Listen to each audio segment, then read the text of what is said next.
जी, अस्सलाम वालेकुम स्टूडेंट्स। जो नेक्स्ट हमारा है टेक्निक जिससे हम डिफरेंशियल इक्वेशंस को सॉल्व करेंगे वो है मेथड ऑफ अनडिटरमिनेट कोएफिशिएंट।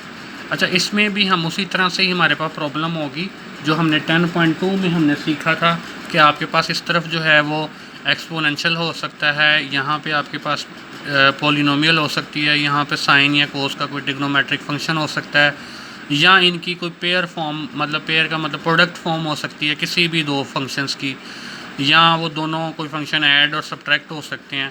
तो जिस तरह हमने 10.2 में सीखा था एक टेक्निक जिससे हम डिफरेंशियल इक्वेशन फाइंड कर सॉल्व करते थे जो कि नॉन होमोजीनियस थी। होमोजीनियस कब होती थी? जब ये आपके पास इक्वल टू ज़ीरो हो जाता था। ठीक है, तो अब अगर ये नॉन इक्वल टू ज़ीरो है तो ये भी आपके पास नॉन होमोजीनियस ही है। अब यहाँ पे ये बेसिकली आपके पास जो है वो डेरिवेटिव फॉर्म में दी हुई है डिफरेंशियल इक्वेशन। मैंने आपको बताया था कि आप इस डेरिवेटिव फॉर्म से डी फॉर्म में अपने इक्वेशन को चेंज करेंगे। पहला स्टेप तो ये होगा। ठीक है, और वाई सी भी आपको इसका निकालना आना चाहिए जो कि हम डिटेल में ऑलरेडी पढ़ चुके हैं। ठीक है, तो इसमें भी आपको वाई सी की ज़रूरत पड़ेगी, वाई सी निकालना पड़ेगा और पर्टिकुलर इंटीग्रल निकालना पड़ेगा। अब मेथड ऑफ अनडिटरमिनेट कोएफिशिएंट में बच्चे हम इसको स्टार्ट करने से पहले सबसे पहले देखेंगे, कुछ केस डिस्कस करेंगे। केस 1 में हम ये डिस्कस करेंगे कि अगर यहाँ पे सिर्फ पॉलिनोमियल हो या सिर्फ फंक्शन हो या सिर्फ कांस्टेंट हो, इस इधर सिर्फ या तो पॉलिनोमियल हो या अगर यहाँ पे कांस्टेंट हो, तो फिर इसको कैसे सॉल्व करेंगे? पहला केस ये होगा। ठीक है, अब खाली कांस्टेंट का केस ये भी हो सकता है कि यहाँ पे लेट्स सपोज 2 है, 2 की जगह -2 भी हो सकता है, 100 भी हो सकता है, 1/2 भी हो सकता है, कोई भी कांस्टेंट आपके पास यहाँ पे आ सकता है। और इसको हम केस 1 में ही डिस्कस करेंगे। और दूसरा है कि यहाँ पे आपके पास कोई पॉलिनोमियल हो। ठीक है, पॉलिनोमियल क्या होती है? जो अलजेब्राइक एक्सप्रेशन जिसमें आपके पास वेरिएबल की पावर पॉजिटिव इंटीजर हो। यहाँ पे ना तो -3 होना चाहिए, ना 1/3, या कोई फ्रैक्शन भी नहीं होनी चाहिए और नेगेटिव पावर भी नहीं होनी चाहिए, तो वो आपके पास पॉलिनोमियल होगा। तो बेसिकली आपको स्टूडेंट्स क्वेश्चन जो है वो पेपर में इस तरह से आ सकता है, सोल्व द डिफरेंशियल इक्वेशन। तो फिर आपकी मर्ज़ी है, जो आप ऑलरेडी एक तरीका सीख चुके हैं या तो उस तरह से सॉल्व करें, या ये जो अब मैं आपको एक टेक्निक सिखाऊंगा आप इस तरह से भी सॉल्व कर सकते हैं। ये आपकी अपनी चॉइस होगी। पेपर में चांस वैसे कम ही होते हैं कि वो साथ में मेंशन करे कि जी इस मेथड से सॉल्व करें, लेकिन अगर पेपर में आपको मेथड आ जाता है कि solve by using method of undeterminate coefficient, तो फिर आपको यही टेक्निक लगाना पड़ेगी। तो स्टूडेंट, आपने हर टेक्निक को अपनी अच्छी तरह से उस पर ग्रिप होनी चाहिए, आप उसकी अच्छी तरह से प्रैक्टिस करें ताकि जब आपको पेपर में कोई क्वेश्चन आए तो आपको उसमें प्रॉब्लम ना हो, आपको सारी टेक्निक्स आती हों। तो इसमें अब इसको कैसे आपने करना है, पहले हम इसको इस एग्जांपल को सॉल्व करने से पहले मैं आपको थोड़ी सी बेसिक्स बताऊंगा, सिखाऊंगा, ताकि जो आप इसको सॉल्व करें तो वो आपको प्रॉब्लम ना हो। अच्छा, इसमें जो वाई पी लिखना है वो थोड़ा डिफरेंट तरीके से लिखना है। ठीक है, वाई पी कैसे लिखना है, आपने देखना है कि यहाँ पे ये पॉलिनोमियल कितनी डिग्री की है। इसमें मैक्सिमम पावर है x³, तो इसका मतलब ये होगा कि आपने यहाँ पे लिखना है x³। अब इससे एक एक पावर खुद ही कम करते जाना है। अब इसको छोड़ देना, इधर से सिर्फ आपने ये देखना है कि इधर मैक्सिमम पावर क्या है। मैक्सिमम पावर 4 है, 3 है, 2 है, 1 ही है या 5 है, जो भी है ना, वो मैक्सिमम पावर वाली टर्म आपने यहाँ पे एज इट इज़ लिख लेनी है बस। उसके बाद आपने इसकी एक पावर कम कर देनी है, इसके साथ आप एक कोएफिशिएंट लगाएंगे जिसको कहेंगे a, फिर b के साथ इसकी एक पावर कम करके, फिर c के साथ इसकी एक पावर कम करके, ठीक है, और फिर साथ में इसकी एक पावर कम करेंगे तो वो कांस्टेंट हो जाएगा, वो खाली d आ जाएगा। ठीक है, दोबारा से देखें आपने वाई पी कैसे लिखना है। अगर तो यहाँ पे पॉलिनोमियल होगा तो पॉलिनोमियल में जो सबसे बड़ी पावर वाली टर्म होगी उस टर्म से स्टार्ट करना है, एक एक पावर कम करते जाना है। ठीक है, और साथ आपने कोएफिशिएंट्स लगा देने हैं a b c d जो भी होंगे। ठीक है, तो आई होप कि ये आपको एक स्टेप थोड़ा सा क्लियर हुआ होगा वाई पी कैसे आएगा। और इसके साथ साथ आपने ब्रैकेट में यहाँ पे साथ क्या लिखना है, x⁻k। ये वाई पी को लिखने की टेक्निक होगी। स्टूडेंट, यहाँ पे जो भी आपको दिया होगा आपने उससे वाई पी लिखना है। वाई पी लिखने का तरीका क्या होगा, पहले आप इसकी मैक्सिमम पावर लिखेंगे, उसके कोएफिशिएंट साथ लिखाएंगे और एक एक पावर कम करते जाएंगे, साथ कोएफिशिएंट्स आते जाएंगे, और ब्रैकेट होल की ब्रैकेट के बाहर x⁻k आएगा। ये k आपने इसी तरह ही रखना है। अब ये आगे जब मैं डिटेल सोल्व करवाऊंगा तो मैं आपको बताऊंगा कि ये x⁻k का क्या मतलब है, या इसको कैसे सोल्व करना है। नेक्स्ट, अगर फॉर एग्जांपल मेरे पास आ जाता है इस साइड पे इसकी जगह पे मेरे पास सिर्फ ये आ जाता है 2x²। तो इसकी जगह भी आपने कैसे लिखना है, आपने लिखना है, हाँ जी, आप लिखेंगे ax² plus bx plus c। मतलब इसकी मैक्सिमम पावर लिखनी है, उससे एक पावर कम करके फिर उससे एक पावर कम करेंगे तो वो कांस्टेंट रह जाएगा, ठीक है। और यहाँ पे आपके पास आ जाएगा x की पावर k। मतलब अगर आपको यहाँ पे इस सारे की जगह 2x² भी दिया होता तो उसका yp आप बेसिकली इस तरह से लिखेंगे। एक और मैं लिख देता हूँ, लेट्स सपोज अगर आपके पास सिर्फ 2 लिखा होता, तो अब इधर आपके पास x की मैक्सिमम पावर कुछ भी नहीं है, x की पावर 0 है ना, इसको आप कंसीडर कर सकते हैं x की पावर 0। तो अब अगर कोई भी टर्म नहीं है x वाली, तो इसके लिए आपको सिर्फ लिखना पड़ेगा a और साथ में ब्रैकेट के बाहर x की पावर k। ये आप इस सिनेरियो में आपका yp इस तरह से आएगा। अगर यहाँ पे आपके पास खाली कांस्टेंट हो तो उसकी जगह यहाँ पे एक कांस्टेंट आएगा और साथ x की पावर k आएगा, ठीक है। आई होप कि अब कोई भी पावर आपके पास आ जाए। चलें एक और लिख लेते हैं, x की power 5 plus x² plus x। ये अगर आपके पास पोलिनोमियल है तो इसका yp जर्नल कैसे आएगा, आएगा x की 5a प्लस b x की 4 plus c x³ plus d x² plus e x plus f, ठीक है। मैंने बस एक एक आपके पास बेसिकली पावर डिक्रीज़ कर दी हैं, 5 4 3 2 1 0 और साथ में कोफिशिएंट्स आते हैं a b c d। तो आई होप कि आपको ये क्लियर हो गया होगा कि आपने yp कैसे लिखना है।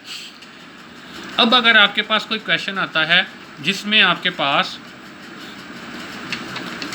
राइट हैंड साइड पे जो आपके पास है वो कोई इस तरह से टर्म आती है जो प्रोडक्ट है, लेट्स सपोज x² e की पावर x। मतलब आपके पास जो राइट हैंड साइड है वो प्रोडक्ट है किसी दो फंक्शंस का, ठीक है।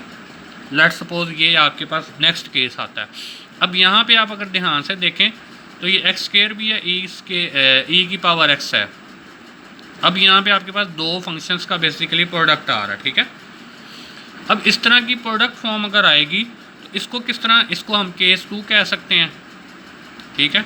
इस केस 2 में yp कैसे लिखना है, आप मेजर इसमें जो बेटा बच्चे प्रॉब्लम आएगी वो आपको yp लिखने में आएगी। आपको yp लिखना आना चाहिए, जर्नल yp।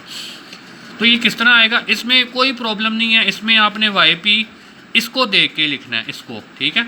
इसके अकॉर्डिंग क्या होगा, ax² plus bx plus c, इसके अकॉर्डिंग ये आ गया, साथ x की पावर k और यहाँ पे e की power x as it is आ जाएगा, ठीक है। अब अगर आपके पास लेट्स सपोज यहाँ पे होता e की पावर 2x, तो यहाँ पे क्या आ जाना था, e की पावर 2x। जो यहाँ पे पावर होगी वही पावर यहाँ पे ले लेनी है आपने। मतलब कहने का ये है कि इसको आप एज इट इज़ यहाँ पे होल के बाहर मल्टीप्लाई करेंगे, होल ब्रैकेट के बाहर जो आपके पास ई ऊपर दिया होगा वही यहाँ पे आ जाएगा।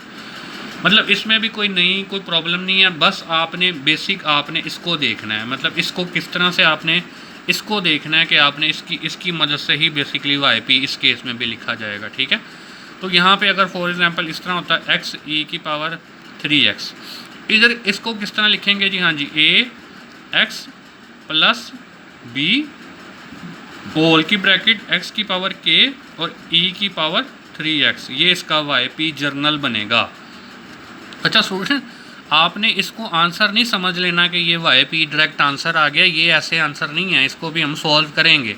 मैं अभी सिर्फ आपको बेसिक इन्फॉर्मेशन दे रहा हूँ इसको सॉल्व करने से पहले वाली, कि अगर आपको सॉल्व करने से पहले जो है वो किस तरह से आप इसको कर सकते हैं वो मैं आपको इन्फॉर्मेशन प्रोवाइड करना चाह रहा हूँ, ठीक है। तो अभी 2 केस ही हम यहाँ तक माइंड में रखते हुए हम इनको सॉल्व करना सीखते हैं, उसके बाद फिर हम इंशाल्लाह केस 3 भी एक है इसमें वो डिस्कस करेंगे और फिर इंशाल्लाह आपकी 10.3 कंप्लीट हो जाएगी, ठीक है। स्टूडेंट मैं जो है वो अपना केस 1 के साथ पहला क्वेश्चन सॉल्व करने लगा हूँ। केस 1 जो मैंने बताया था कि यहाँ पे अगर सिर्फ और सिर्फ पोलिनोमियल हो, y double dash minus 3y dash plus 2y is equal to 2x³ minus 9x² plus 6x। Let's suppose ये मेरा केस 1 का एक क्वेश्चन है।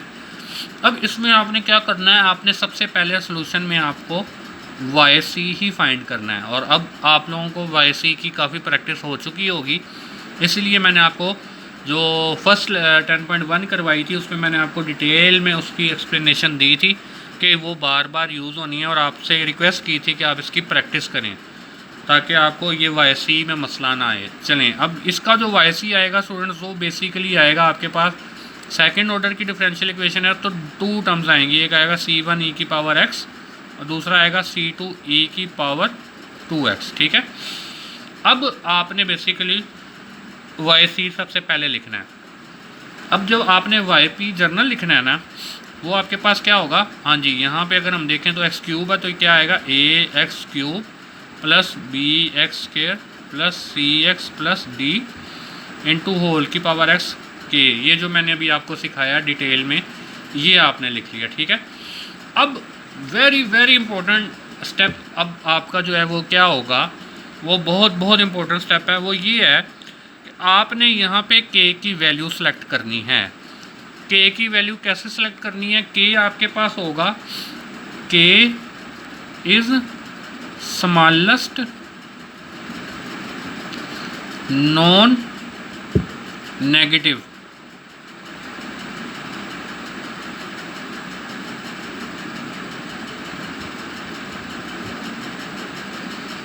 Integer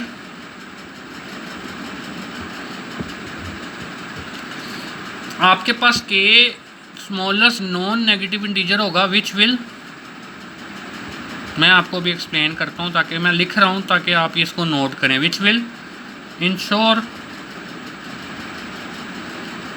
that no term in y p is already in the complementary function. अच्छा जी, ये क्या कह रहा है, आपने के की वैल्यू ऐसे सेलेक्ट करनी है कि इसकी सारी टर्म्स, इसमें अगर आप देखें तो 1 2 3 4, अगर इसको अंदर मल्टीप्लाई करोगे ना तो ये 4 टर्म्स बनेंगी बेसिकली। के की वैल्यू आप 0 से शुरू करेंगे, 0 1 2 3 4 5 इस तरह से कोई नंबर पुट कर सकते हैं 0 से। नॉन नेगेटिव का मतलब है 0 1 2 3 4, और इंटीजर होनी चाहिए, फ्रैक्शन भी नहीं होनी चाहिए। ठीक है, अब ये किस तरह सेलेक्ट करनी है, अब आपको उसको सेलेक्ट ऐसे करना है कि आप इधर सबसे पहले देखें 0, अगर मैं यहाँ पे 0 रखता हूँ तो ये बन जाता है, ख़त्म हो जाता है 1 होके, तो इसका मतलब होगा ये 4 टर्म्स हैं। अब आपने ये देखना है कि ये वाली टर्म यहाँ पे कहीं पे है या नहीं। कॉन्स्टेंट्स को आप निगलेक्ट कर दें, कॉन्स्टेंट्स कुछ भी हो सकते हैं। बेसिकली ये वेरिएबल वाली टर्म, एक्स क्यूब वाली कोई टर्म इधर नहीं होनी चाहिए। तो यहाँ पे अगर मैं देखूँ एक्स क्यूब है तो यहाँ पे एक्स क्यूब नहीं है, ये बात ठीक है। एक्स स्क्वायर है, यहाँ पे भी एक्स स्क्वायर नहीं है, ये भी ओके है। यहाँ पे भी एक्स है, यहाँ पे भी एक्स नहीं है, ई की पावर एक्स है लेकिन खाली एक्स वाली टर्म ऊपर नहीं है। इसके बाद यहाँ पे ये डी है, मतलब कोई कांस्टेंट टर्म, अगर लेट्स सपोज यहाँ पे कोई कांस्टेंट आ रहा होता 2 3 या डी या C3 आ रहा होता तो फिर प्रॉब्लम आ जानी थी आपके पास। अभी अगर मैं इस क्वेश्चन में एक्स की वैल्यू 0 को सेलेक्ट कर लेता हूँ, के की वैल्यू 0 सेलेक्ट करता हूँ फॉर के इज़ इक्वल टू 0, मेरे पास वाई पी बेसिकली बन जाएगा a x cube plus b x plus square plus c x plus d. अब वाई पी सेलेक्ट करने पे मेरे पास हर टर्म जो है ना इस वाई पी की, वो इसकी टर्म से डिफरेंट है, मतलब इसकी कोई भी टर्म इधर मौजूद नहीं होनी चाहिए। ठीक है, यहाँ पे कोई ऐसी टर्म नहीं होनी चाहिए, इनमें कोई ऐसी टर्म ना हो जो यहाँ पे हो। अगर तो ऐसा होगा तो फिर प्रॉब्लम है, फिर हम इस के की वैल्यू को इंक्रीज़ करते जाएंगे, क्योंकि जब मैं इसकी इंक्रीज़ करूँगा तो ये सारी वेरिएबल चेंज हो जाएंगे। ये 4 हो जाएगा, ये 3 हो जाएगा, ये 2 हो जाएगा, ये 1 आ जाएगा, मतलब x आ जाएगा साथ। ठीक है, हमने ये देखना होता है कि इसकी जो हर टर्म है वाई पी की, वो के की वैल्यू वेरी करने से ये चेंज होता जाएगा ना बेसिकली। अगर मैं के की वैल्यू 1 रखता हूँ तो ये 4 पावर आ जाएगी, ये 4 हो जाएगा, ये 3, ये 2 और ये x आ जाएगा। मतलब मैं इसको चेंज कर सकता हूँ के की वैल्यू चेंज करने से। मैंने चेंज ऐसा करना है कि ये जो आपके पास वाई पी है ना, इसकी सारी टर्म्स जो हैं वो वाई सी की सारी टर्म से डिफरेंट हों, कोई भी टर्म सेम ना हो। अगर तो ऐसा होगा तो ठीक है, अगर ऐसा नहीं होता तो प्रॉब्लम है, ठीक है। अब मैं अगर एक और एग्जांपल लिखता हूँ। फॉर एग्जांपल आप कोई क्वेश्चन सॉल्व करते हैं, उसमें आपके पास वाई पी आ जाता है। Let's suppose students C1 e की power x plus C2 e की power 2x। Let's suppose student आपने कोई सवाल सॉल्व किया, उसमें वाई पी ये आ गया, सॉरी वाई सी। किसी क्वेश्चन को सॉल्व करने पे आपको वाई सी मिला ये, लेट्स सपोज वाई पी जब आपने सॉल्व बनाया तो वो लेट्स सपोज उसी क्वेश्चन का जो वाई पी था वो स्टूडेंट हम लेट्स सपोज कर लेते हैं वो ये आया।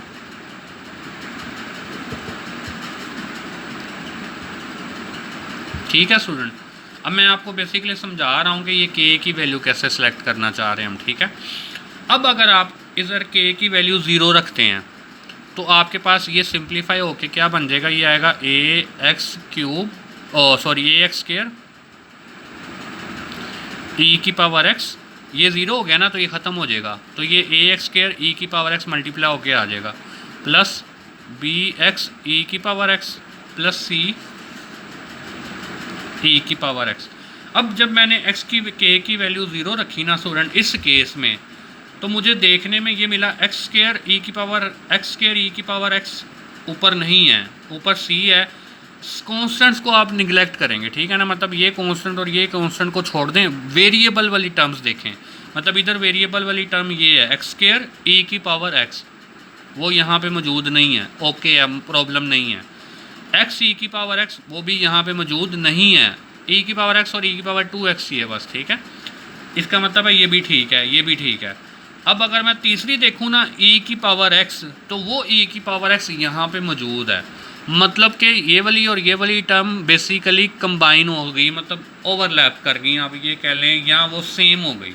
मतलब कहने का ये है कि मेरी ये कंडीशन फेल हो गई। कंडीशन क्या थी कि इस smallest non negative integer which will ensure that no term in y p, मतलब वाई पी की कोई भी term is already in c f, मतलब कि वो सी एफ जो कम्प्लीमेंट्री फंक्शन है उसमें वाई पी की कोई भी टर्म नहीं होनी चाहिए। No term in y p मतलब वाई पी की कोई भी टर्म वाई सी में ऑलरेडी मौजूद नहीं होनी चाहिए। ये हमारी मेजर रिक्वायरमेंट थी। यहाँ पे अगर हम देखें तो मैंने स्मॉलेस्ट यही था ना, नॉन नेगेटिव, 0 पहले पुट किया तो ये प्रॉब्लम कर गया। प्रॉब्लम कहाँ पे आई, इस टर्म से आई। इस टर्म से कैसे आई, अगर मैं ये देखूँ तो ये e की पावर x है, यहाँ पे ये e की पावर x अवेलेबल है, मतलब ये वेरिएबल सेम हो गए। कॉन्स्टेंट को आप निगलेक्ट करेंगे, ठीक है, लेकिन ये प्रॉब्लम आ गई। इसका मतलब ये है कि मैं k की वैल्यू 0 को सिलेक्ट नहीं कर सकता। अब मैं नेक्स्ट करता हूँ, k की वैल्यू 1 कर लेते हैं। k की वैल्यू जब मैं 1 करूँगा इस क्वेश्चन में, तो फिर मैं ये देख सकता हूँ कि ये आएगा x AX² प्लस BX², ये क्यों BX। जब मैं k की वैल्यू 1 करूँगा ना तो ये x बन जाएगा, AX² plus BX plus C e की पावर x। जब इसको सिंप्लीफाई करेंगे आएगा AX³ EX plus AX³ plus sorry AX³ EX plus BX² EX plus CX e की पावर x। अच्छा, अब आपने नेक्स्ट वैल्यू जब पुट की ना k की वैल्यू 1, तो आपके पास ये टर्म आ गई। ये वाली टर्म अब अगेन अगर मैं चेक करूँ तो वो यहाँ पे मौजूद नहीं है, ये वाली टर्म यहाँ पे मौजूद नहीं है, यहाँ पे भी ये वाली टर्म अब यहाँ पे मौजूद नहीं है। मतलब मैंने जब k चेंज किया ना तो मेरा वाई पी सारा का सारा डिफरेंट हो गया वाई सी से। मतलब वाई पी और वाई सी की सारी टर्म्स बेसिकली डिफरेंट हैं, ये भी डिफरेंट है, ये भी डिफरेंट है, ये भी डिफरेंट है, वो यहाँ पे मौजूद नहीं है। इसका मतलब है जो मेरा स्मॉलेस्ट नॉन नेगेटिव इंटीजर जो k होगा इस क्वेश्चन में, वो बेसिकली k1 होगा। k0 मैं नहीं ले सकता। क्यों नहीं ले सकता, क्योंकि e की पावर x इधर भी है, e की पावर x इधर भी है, और मेरी कंडीशन के मुताबिक आपके पास इन दोनों की टर्म्स सेम नहीं होनी चाहिए। ठीक हो गया स्टूडेंट्स, आई होप कि मैंने इसको जितना डिटेल में एक्सप्लेन कर दिया ना, अब मेरा ख्याल है कि आपको इस चीज़ में प्रॉब्लम नहीं होगी कि k की सिलेक्शन कैसे करनी है। k की सिलेक्शन होगी, स्मॉलेस्ट से शुरू कर दें आप, पहले 0 पुट करके देखें। अगर तो इसकी सारी टर्म्स, इस सारी टर्म्स से जो वाई सी है इसकी सारी टर्म्स ये वाला और ये वाला आपके पास ये सारी टर्म्स डिफरेंट हो जाती हैं तो वेल एंड गुड। जैसे कि अभी पीछे वाली एग्जांपल में हुआ कि ज़ीरो पुट करने पे सारी टर्म्स डिफरेंट थी, लेकिन अब इस एग्जांपल में ज़ीरो पुट करने पे इसकी सारी टर्म्स से डिफरेंट नहीं है। ये तो डिफरेंट है चूँकि एक्स स्क्वायर ई की पावर एक्स यहाँ पे नहीं है, एक्स ई की पावर एक्स यहाँ पे नहीं है, लेकिन ई की पावर एक्स यहाँ पे है, इसलिए मुझे के ज़ीरो सेलेक्ट नहीं कर सकता। मैं के वन सेलेक्ट करने के लिए जब मैंने देखा तो सारी की सारी टर्म्स बेसिकली सारी की सारी टर्म्स डिफरेंट हो गई। अब अगर इसमें भी प्रॉब्लम आती कि अगर यहाँ पे लेट्स सपोज यहाँ पे एक्स आ जाता, लेट्स सपोज, तो फिर ये मैच कर जानी थी एक्स वाली टर्म, एक्स ई की पावर एक्स और एक्स ई की पावर 2x, ये आपके पास बेसिकली ओवरलैप हो जानी थी। फिर आपको इसको चेंज करना पड़ेगा, बार बार इसको आप वैल्यू चेंज करते जाएंगे और आप नेक्स्ट जनरेट करेंगे। ठीक है, तो आई होप कि आपको कुछ चीज़ क्लियर हुई होगी कि आपने किस तरह से सिलेक्ट करना है। अब मैं वापस चलता हूँ अपने क्वेश्चन की तरफ। स्टूडेंट दोबारा से देखते हैं, मैं इसको रिवाइज़ करना चाह रहा हूँ। आपके पास फर्स्ट केस में यहाँ पे पॉलिनोमियल है और ये आपके पास इक्वेशन दी हुई है। ठीक है, वाई सी आपने लिख लिया, वाई सी लिखने के बाद आपने वाई पी बेसिकली बनाया, वाई पी जर्नल लिख लिया। ठीक है, फिर इस कंडीशन के मुताबिक ये वेरी वेरी इंपॉर्टेंट, इसके मुताबिक मैंने के की सिलेक्शन की, के की सिलेक्शन मैंने ज़ीरो ही की, तो मुझे ये सारी टर्म्स जो हैं वो इस सारी टर्म से डिफरेंट होगी, क्योंकि यहाँ पे ए की पावर एक्स था लेकिन यहाँ पे ए की पावर एक्स किसी में भी नहीं था, तो इसका मतलब है कि ये ठीक है, प्रॉब्लम नहीं है। अब आपने क्या करना है, अब आपने बेसिक मैथमेटिक्स जो आप इंटर में पढ़ के आते हैं बेटा, आगे सारा का सारा वो बेसिक मैथमेटिक्स है। मैं आपको ये क्वेश्चन पूरा करवा देता हूँ, लेकिन बाकी जो होंगे वो आप लोग खुद भी करेंगे। आपने क्या करना है, इधर से आपने देखना है इसमें मैक्सिमम डेरिवेटिव कौन सा इन्वॉल्व है। इसमें मैक्सिमम डेरिवेटिव सेकंड डेरिवेटिव है, फर्स्ट है और सेकंड है, इसके अलावा कोई डेरिवेटिव इन्वॉल्व नहीं है। अब आपने जितने डेरिवेटिव यहाँ पे इन्वॉल्व होंगे उतने आपने उसके डेरिवेटिव फाइंड करने हैं बेसिकली। ठीक है, अब चूँकि यहाँ पे सेकंड डेरिवेटिव इन्वॉल्व है तो वाई पी के दो डेरिवेटिव निकालने। ठीक है जी, तो वाई पी का फर्स्ट डेरिवेटिव आ जाएगा 3ax² प्लस 2bx प्लस सी, ये फर्स्ट डेरिवेटिव आएगा। वाई पी का सेकंड डेरिवेटिव जब मैं निकालूंगा ये आएगा 6ax प्लस 2b, आगे ज़ीरो हो जाएगा। ठीक है, मैंने बेसिकली तीनों चीज़ें लिख ली हैं। अब ये जो मैंने वैल्यूज़ निकाली है ना स्टूडेंट्स, इन वैल्यूज़ को बेसिकली हमने पुट कर देना है अपनी गिवन डिफरेंशियल इक्वेशन इधर, मतलब इधर इसकी ये वाली साइड पे पुट कर देंगे हम यहाँ पे। ठीक है, इधर आपने वैल्यूज़ पुट कर देनी है वाई डबल डैश की, फिर -3y डैश की वैल्यू, ये वाई पी बेसिकली यहाँ पे पुट होगा, इसकी जगह पे पुट किया करेंगे हम। ठीक है, जब आप यहाँ पे इसकी वैल्यूज़ पुट करेंगे तो ये हम देखते हैं कि हमारी जो है वो फॉर्म क्या चेंज होती है, उसको हम देखते हैं।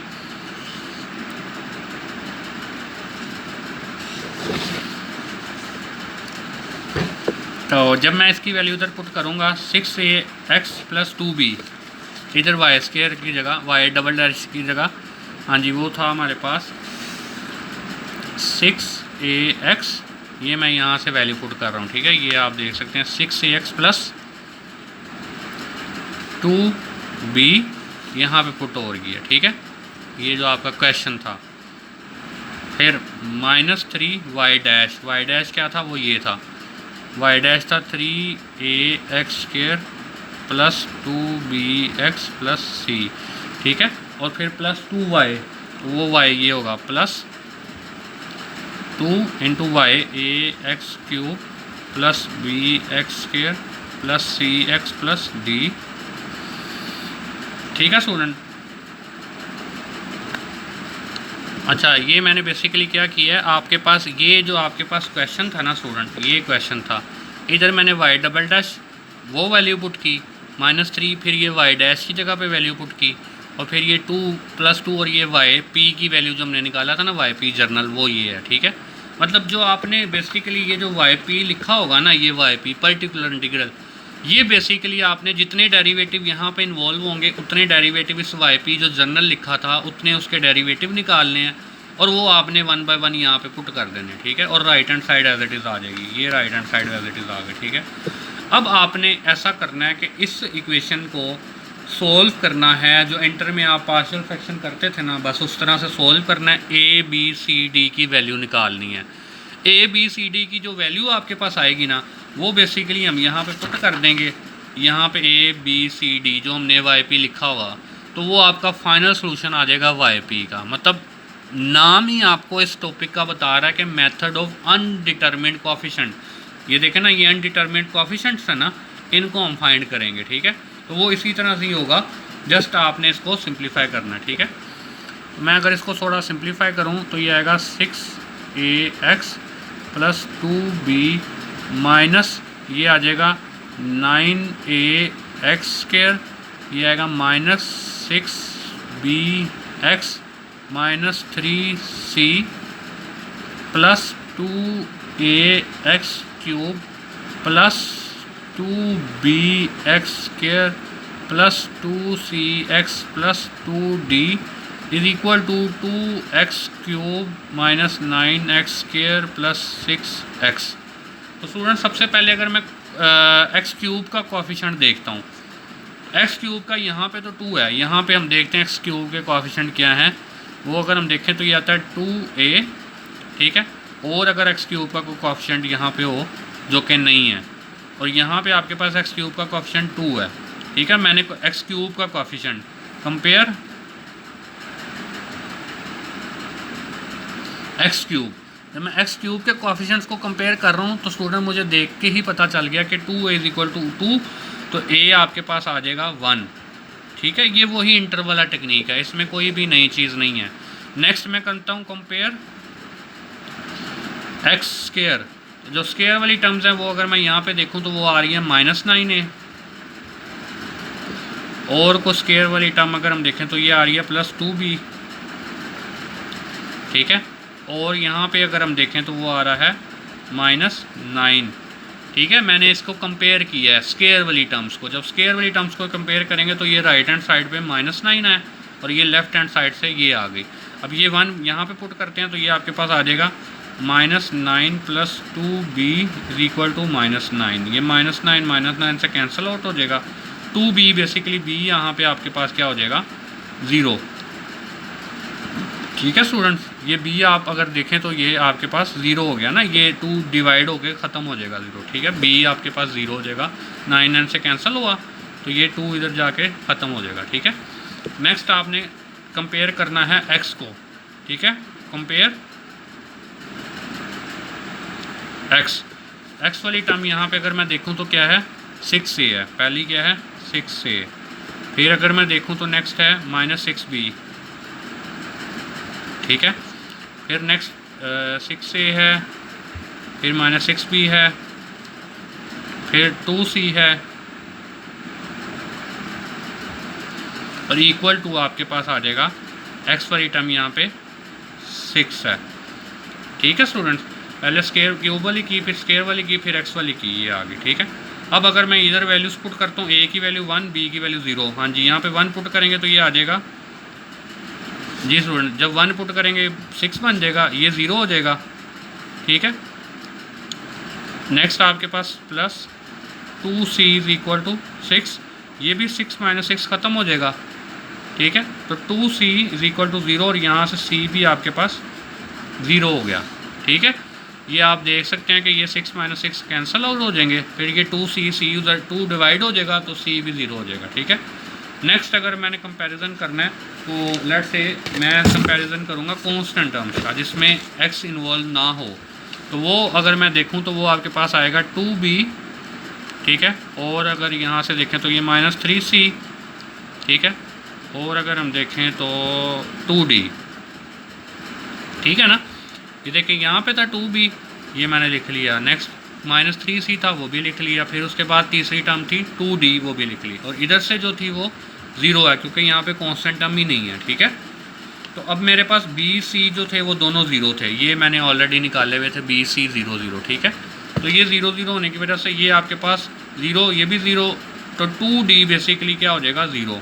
तो ये d भी आपके पास मतलब जो है ना वो लकीली कह लें या अनलकीली 0 हो गया।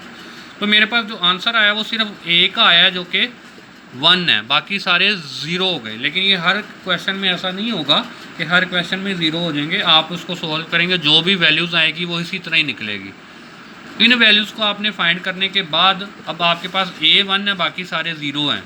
इन सबको आपने अपने वाई पी में पुट कर देना है। तो वाई पी जो आपका सोल्यूशन आएगा फाइनल वाई पी वो आ जाएगा एक्स क्यूब, वो ए की जगह 1, आगे प्लस 0 प्लस 0 प्लस 0। तो फाइनल जो वाई पी आएगा वो आपके पास बेसिकली एक्स क्यूब आएगा। कैसे आया स्टूडेंट्स, ये देखें ना, यहाँ पे जो एक्स स्क्वायर था ना, ये एक्स स्क्वायर एक्स क्यूब था, इधर मैंने पुट कर दिया 1, ठीक है। एक्स क्यूब वैसे ही ए की वैल्यू 1 थी, ठीक है। बी भी 0 था, सी भी और डी भी, तो ये तीनों 0 हो गए। तो ये वाई पी ये आ गया। तो जो फाइनल आपका वाई जर्नल सोल्यूशन निकलेगा स्टूडेंट्स, वो क्या होता है, y c plus y p. Y c आपके पास क्या है, ये है C1 ई की पावर एक्स प्लस C2 ई की पावर एक्स स्क्वायर, C1 ई की पावर एक्स प्लस C2 ई की पावर 2x, ठीक है।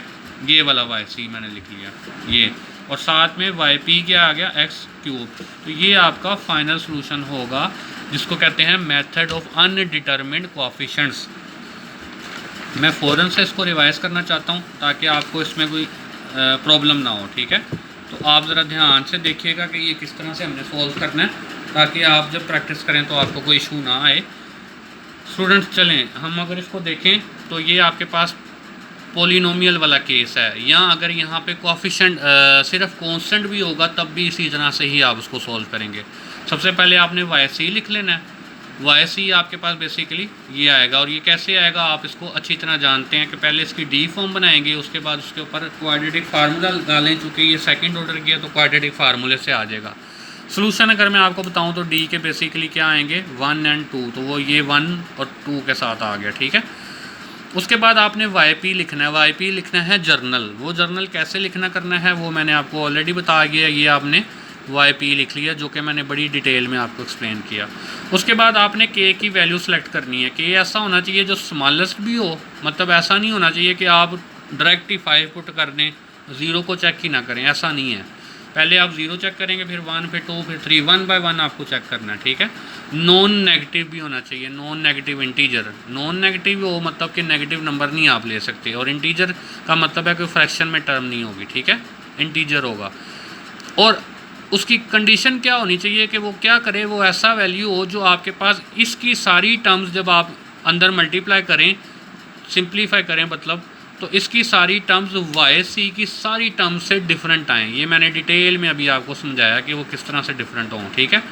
ऐसी सिचुएशन में अगर इस सवाल में मैं देखूं तो ये जो कि एक्स क्यूब है वो ऊपर नहीं है, एक्स स्क्वायर है वो भी ऊपर नहीं है, एक्स है वो भी ऊपर नहीं है, और कोई कांस्टेंट टर्म ऊपर नहीं है। ऊपर सिर्फ ई की पावर एक्स और ई की पावर 2x था, वो यहाँ पे नीचे अवेलेबल नहीं है। तो इसलिए यहाँ पे मैं इसकी वैल्यू के की वैल्यू 0 लिख सकता हूँ, क्योंकि वो मेरी कंडीशन सेटिस्फाई कर देता है। ये मैंने के की वैल्यू 0 सेट कर दी, ठीक है। तो ये आपके पास वाई पी आ गया। अब वाई पी जो आपके पास आ जाएगा फाइनल फॉर्म में के की वैल्यू की सिलेक्शन के बाद, फिर आप देखेंगे कि इसमें कितने डेरिवेटिव हैं। अगर सेकंड डेरिवेटिव